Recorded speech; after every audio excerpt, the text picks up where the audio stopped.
so much for joining us on Life Today. I'm Betty Robison, and this is James. And I'm holding a beautiful CD. Beautiful girl, Carolyn Goad Pankalla. The Goad family's been here, and they have been all over the country singing.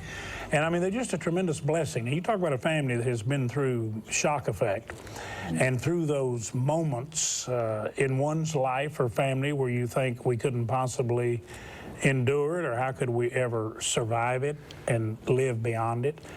This has been like a recurring event in so many ways to the Goad family, and even a recent experience that Carolyn's going to tell us about.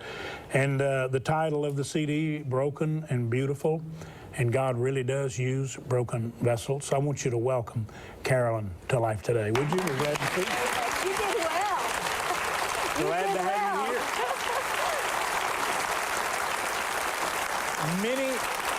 Many people who listen to the family, and I've heard you over the years, I listen to you, they're aware of some of the story, but I think we've got viewers around the world who are really going to probably find it very difficult to imagine that a family of singers could be impacted in such devastating ways.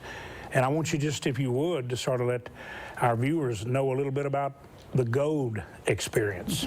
Well, I come from an incredible family, as you well know. There's 6 brothers and sisters. I'm the youngest of 7. I say they had to save the best to last. You know, they worked out all the kinks, and here I came. Had an incredible father. He was a minister. You know that story. Him being raised on the street, was homeless, and one man walked across the street and asked him to come to church. Changed our whole family. Isn't that great? And he was a minister and was out telling people about Christ, but he had stopped traveling with us so much because everybody said you can't afford 7 kids on a pastor's salary, and they were probably right. But one night we were going to be singing about 3 hours away, and we said, Mom and Dad, will you please come with us? And so they said, we're coming.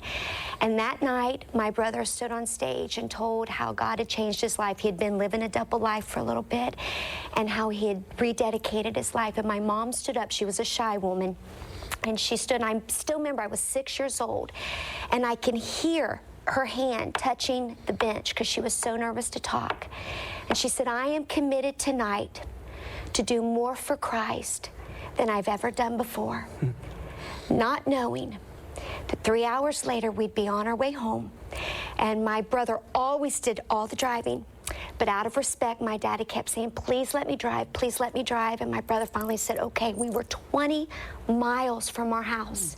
So we let him take the wheel, and he said that he had just put his head back to go to sleep, and he felt the van jerk really hard to the left. And when he did, he looked up, and my dad's hands were straight up in the air.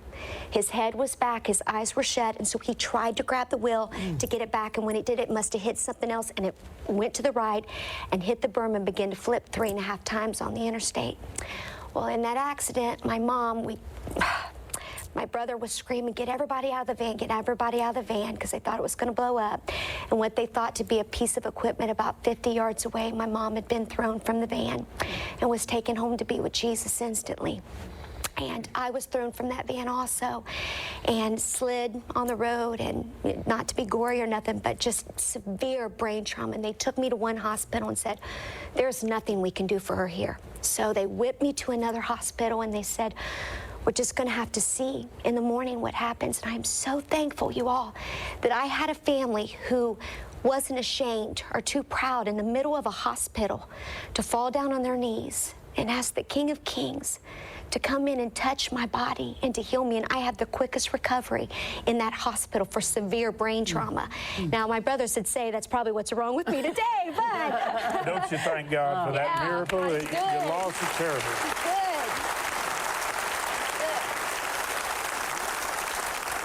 When you did recover, Mother's gone. You've got a whole new process. Your dad, what caused him to throw his head back? You know, he had a brain aneurysm, and we didn't know it. And, you know, it sort of exploded that night, and it just caused him to pass out.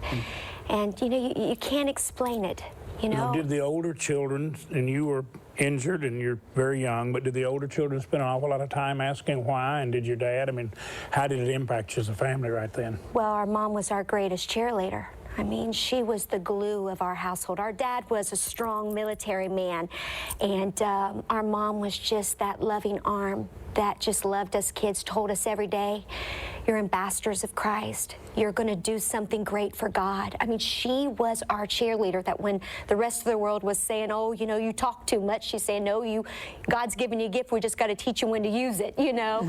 But she was everything to us, you know, and life had to change, because all of a sudden you're looking at that piece of paper that had this beautiful family, and it's blank.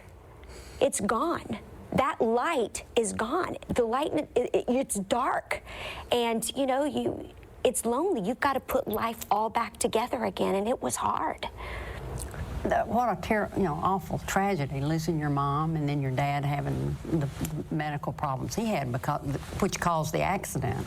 But what did you do after that? I mean, as a family? Well, you know, I think Satan thought he had us.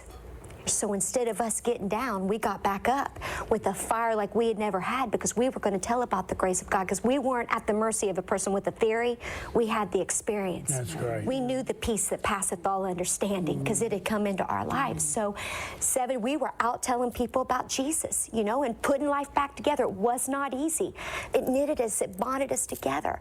And then 7 years later, got a phone call from my dad that night. And my dad, because of the accident and they had taken a portion of his brain, could not handle loud music. And that night he had this minister blaring and praise and worship. It was so loud, and he was so full of joy. I mean, I had to say, Daddy, you've got to turn it down. I can't hear you. And I'm looking at my sister like, what's going on with Dad? And he said to me, he goes, I just want to tell you kids how much I love you. And he said, how proud I am of you, but if I have ever done anything to hurt you, I just hope you know that please forgive me. And I was able to tell my daddy that night, Daddy, you've been a wonderful dad. You know, you have 7 kids who all love Jesus. What are you worried about, you know? And I handed the phone to my sister. And once again, not knowing that we'd get a phone call about 4 hours later, it was 1 o'clock in the morning, and them saying, your daddy's house is on fire. And we thought it was a prank. You know, we've been through enough here. We're out serving God. This can't be us. And we drove out there, and sure enough, I mean, you turn the corner a mile away and you see the house ablaze. And my daddy had a wood-burning stove in his house, and the old-fashioned way that you clean the flue is you got it so hot that it just cleaned the flue out. But my dad was bringing home wood from his work that had glue on it. And so it made like a bomb, and it just exploded. I mean, just exploded. So my daddy was taken home to be with Jesus that night through smoke inhalation. And yeah, once again, you know, you're hit with, God, what do we do? He sets before you life or death. He said, choose life. It's set before us bitterness or get better. And I know where bitterness leads. Bitterness leads, you know, to hate, you know, unforgiveness, unhealthiness, misery, depression. Why would I choose that? Instead, we chose, God, we don't understand, but we're going to trust you, that you're going to be with that all things work together for good to them that love God. I mean, you have to stand on his word, because you can't stand on anything else. You know, every time your family's been with us, and as you were singing, I always saw the grace of God, because only his enabling grace can carry you through that kind of pressure. And you've just gone through another heartache. This just not too many months back. Tell our viewers what came your way. Well, you know, anybody that's seen us, I mean, I call us that we've been the 4 Musketeers for over 30 years, and forgive me if I cry. They're not tears of, they are a little bit tears of pain, but they're also tears of God's grace. Because we've been together, we worked together, we played together. I mean, after my mother died, it was my brother that they would call him down from 6th grade, because I couldn't stop crying in 1st grade. I'd be missing Mom so much. And they'd say, you're going to have to come down and help your sister. And I'd see this big old guy coming down the hallway, and he'd come and wrap his arms around me, and these would be his words, get a hold of yourself. It's going to be okay.